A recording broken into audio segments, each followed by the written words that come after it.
Chapter 14. Lights out. Mark woke up a little later than usual. Jess was already up, and so was David. Sam was still asleep, so Mark got dressed quietly and went outside to run.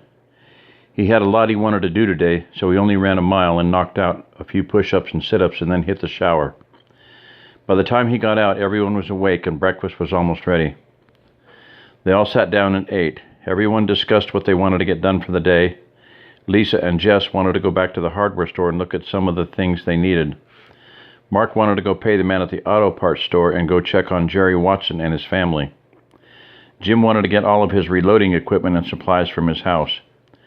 Sam wanted to go with Jess and Lisa, and David wanted to go over to his friend's house and play football. They decided that David would go with Mark and that Jim would escort all of the girls. Since there were 6 in Jim's group, he would take the Ford and Mark and David would take the Jeep. They all left at the same time, and Mark headed for Jerry's house. Jerry lived closer to town than Mark did, but it was still fairly rural. He and his brother lived next door to each other, and his parents lived across the road. When Mark pulled up to Jerry's, the gate was locked.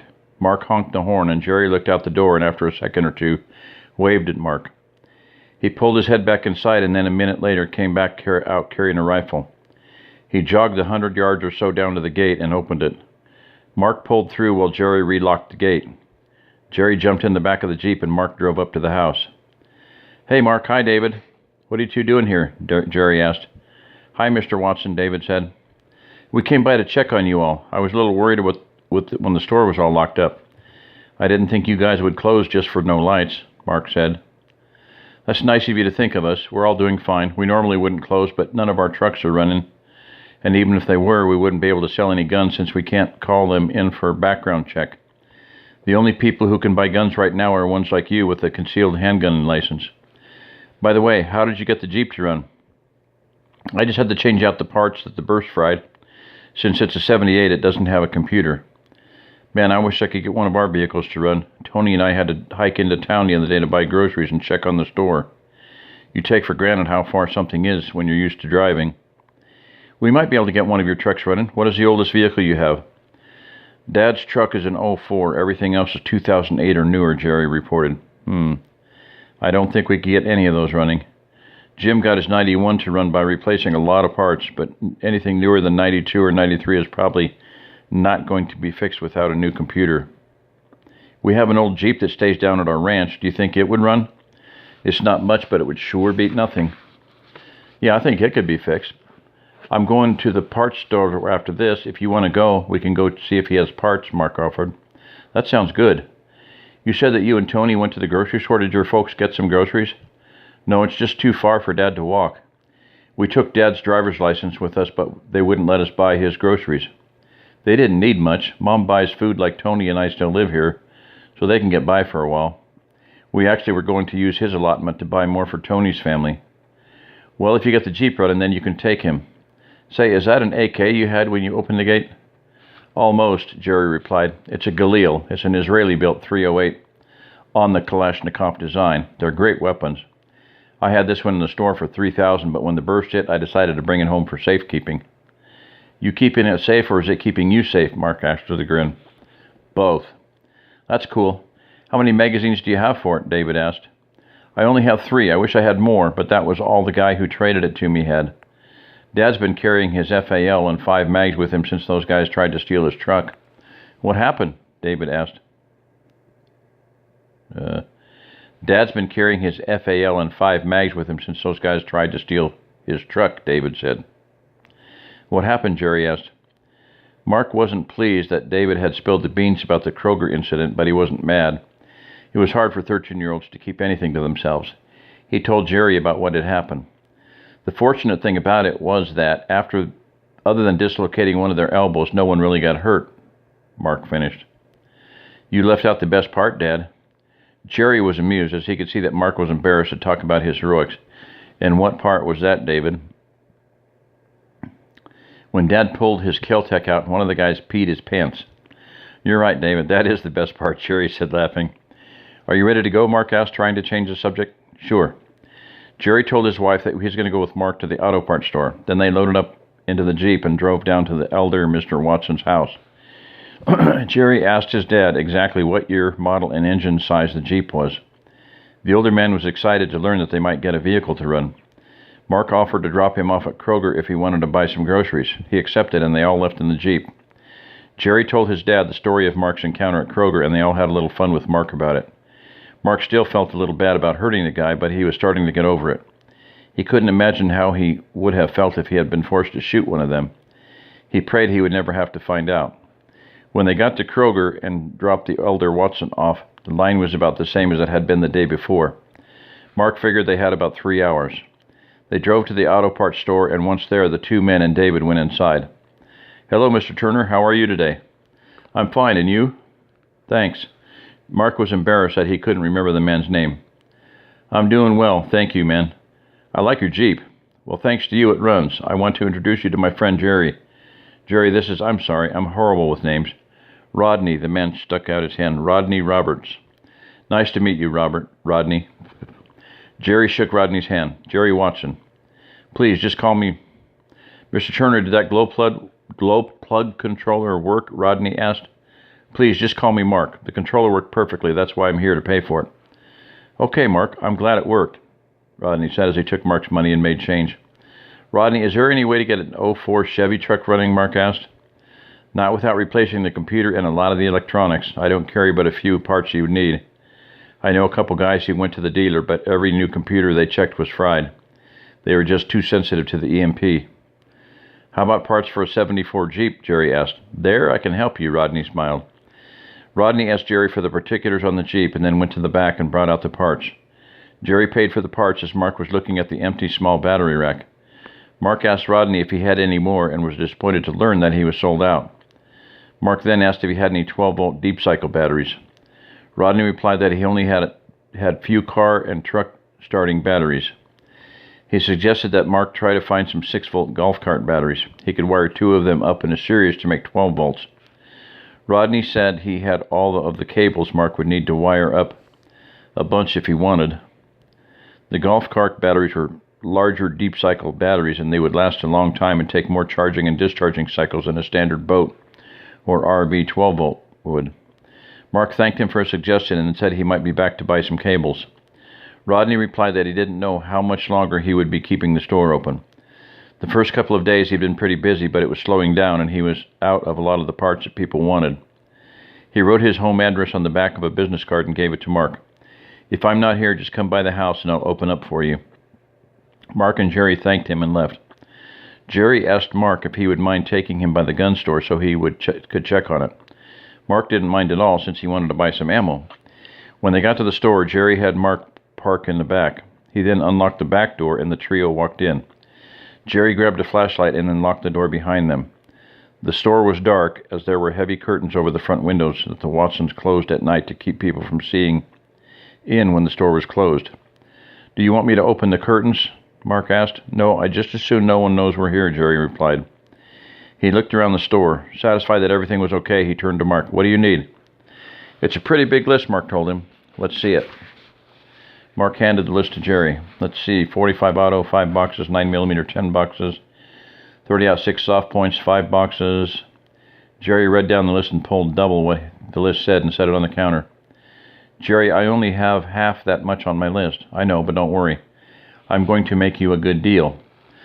He continued down the list, pulling double. 243, 5 boxes, 22 magnums, 10 boxes, 22 long rifle, 5 bricks, AR-15 mags. "You don't have an AR-15, do you?" "No, but Jim has a couple. He said that if you had some mags to buy them for him." "Let me look in the back and see what I have." A couple minutes later, Jerry came back out with 6 magazines. "All right, the ammo is half price today, and the magazines are a gift from me to you and Jim," he said. "Jerry, I can't accept that." "Before you say no, listen to what I have to say. I need a favor. If you can't do it, I understand. It does not affect this deal at all." "Just name it. If there's any way I can, I will do it," Mark promised. "Our Jeep is at our ranch in Cotulla. It's almost 100 miles from here. I need a ride and some help to fix the Jeep. I couldn't go until Wednesday. Is that all right?" "That's more than all right. It's wonderful. Thank you." I don't know what to say, Jerry. Thanks. That's all you need to say. Mark paid cash for the ammo, and they loaded everything into the Jeep. Jerry locked the store, and they drove back to Kroger. When they got there, Mr. Watson was still in line. He was very close to the front, so it wouldn't be too long, Mark figured. The line behind Mr. Watson had grown to what looked like a 5-hour wait. It also looked like the natives were growing restless. As they were waiting, Mark noticed a city bus pull up and drop 2 city police officers off and pick up the 2 they were replacing. Mark and Jerry discussed how long it would be before San Antonio would see riots if the power didn't come back on. Mark thought it would take a while before any riots happened here, and they would most likely be small. Jerry wasn't so optimistic. He felt they had a week, or maybe 2 at the most, when the riots started. They would be bad. Hopefully not as bad as the Cincinnati riots had been, but still pretty severe. Jerry mentioned one of the things they wanted was a vehicle for it to transfer as much of their stock as possible to his dad's place. They would have to make lots of trips in the Jeep, but it was better than nothing. Mark offered Jerry the use of his truck, and Jerry said he would probably take Mark up on the offer. About that time, Mr. Watson walked out of the store with his groceries. I never thought it would take over 3 hours to buy a couple bags of food, Mr. Watson said as he climbed into the back of the Jeep with David. I'm glad we came when we did. Look at how long the line is now. The man who signs you in and gives you your number says they're supposed to get a couple of trucks in tomorrow. If that happens, they'll let everybody have another $50 worth. That's good news, Mark stated. I asked the man what would keep someone from going to the other Krogers in town and buying more if they didn't get the trucks in. He said they had no way to control that for cash customers.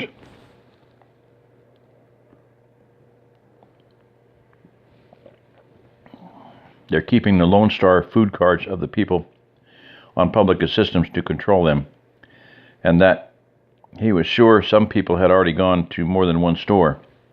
However, he thought the fact that most people were walking was keeping them from doing that too much, Mr. Watson explained. I know when Tony and I came, we wouldn't have wanted to walk any further to go to a second Kroger, Jerry said. But if we were hungry enough, I guess we would have walked as far as we needed. I'm just thankful we have a vehicle, Mark added, as he started the Jeep.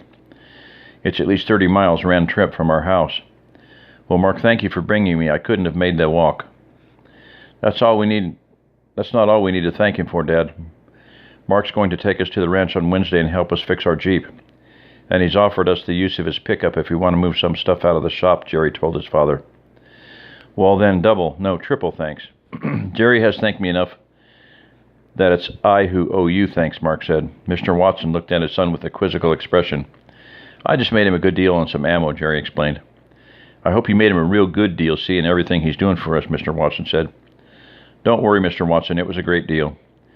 When he dropped the Watsons off, he made arrangements to pick them up at 7 o'clock on Wednesday. David climbed into the front seat next to his father, and they headed for home. Jim and the girls were already there, and they filled Mark and David in on their day. When we got to the store, they were out of a lot of the stuff that we went to look at. The kerosene lamps you looked at the other day were all gone. We asked if they had any more, and they said no, and they didn't know how or when they could get any more. We decided we better go ahead and buy some of the stuff we'd need if we stayed here. I hope you're not upset, Jess said. Of course not. The auto parts store was already out of batteries. Some things are going to get harder and harder to find, Mark answered. What all did you buy? The most important thing we bought are the seeds. They had a lot of them, and we bought what we figured were 2 years' worth of non-hybrid seeds. Some of the vegetables were only available as hybrids, so we bought 4 years' worth of those. Hopefully they'll stay good for that long. If not, they were only about $1 a pack, so we didn't waste much. We'll have to keep our eye out for some non-hybrids, Lisa informed him. We also bought a bunch of gardening tools, spades, rakes, and hoes. Hopefully we can find a garden tiller to buy or borrow, but we bought the hand tools just in case. I hate to think about doing it all by hand, but if we have to, Jim said. We got a bunch of galvanized buckets and tubs, and Mom bought 2 washboards. I hope we never need them. Washing clothes by hand is going to bite. Sam actually smiled as she told her dad about it. We bought several rolls of chicken wire and some hardware cloth and wire we can use to make rabbit cages. We were afraid we might not be able to find any of this stuff if we waited too long. Jim paid, so we owed him half, Jess said. You don't owe me anything. It wasn't that much, and it's the least I can do for you guys letting us stay here. Anyway, after we left the hardware store, we went by the house and picked up my reloading equipment. I had it all packed up and stored in the attic, so it was already in boxes. Tomorrow I want to inventory my supplies and see if we think we need any. Gunny was happy to see the girls. He said he'd rather come by early in the morning, so I told him we'd meet him about 8. I hope that's okay. How did you find Jerry? Jim asked. Hey, did you find Jerry? Jim asked. Yes, we did, Mark said. He sold me the ammo 2 for 1, so I got double what we had as a minimum. Mark went on to tell about the Watson's Jeep and how he would be taking them to get it. After they put away the ammo, they started fixing dinner. While they were eating, they discussed the decision they had to make about where to stay. They quickly came to the conclusion that the only 2 viable options were the ranch or staying where they were. They discussed the pros and cons objectively. Even Mark was leaning towards staying in Silver Hills. Gunny's assessment of the ranch security made him feel that they stood just as good a chance here as there. In the end, they decided to wait until Tuesday to make a final decision, but in the meantime, to proceed and prepare as if they would stay here. If they decided to go to the ranch, some of the things they bought might be for nothing, but that might not be as bad as if they couldn't get something later. After dinner, they listened to the news and the president's speech. The news reported massive rioting in L.A. Mark and Jim were both surprised that L.A. had held out this long.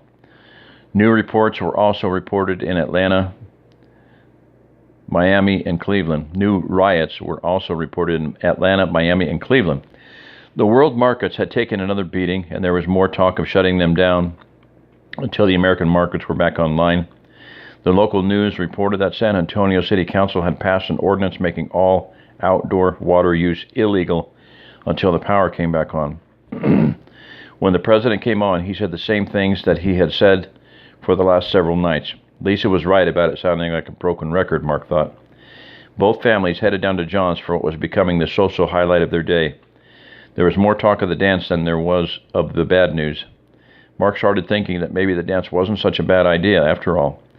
At least it took people's minds off things a little. He mentioned to John that he'd invited Gunny to look around tomorrow and asked if he'd like to join them. John didn't think they needed any outside advice on security. If you guys want to waste your time with some old has-been, that's your business, but don't expect me to implement anything just on his say-so.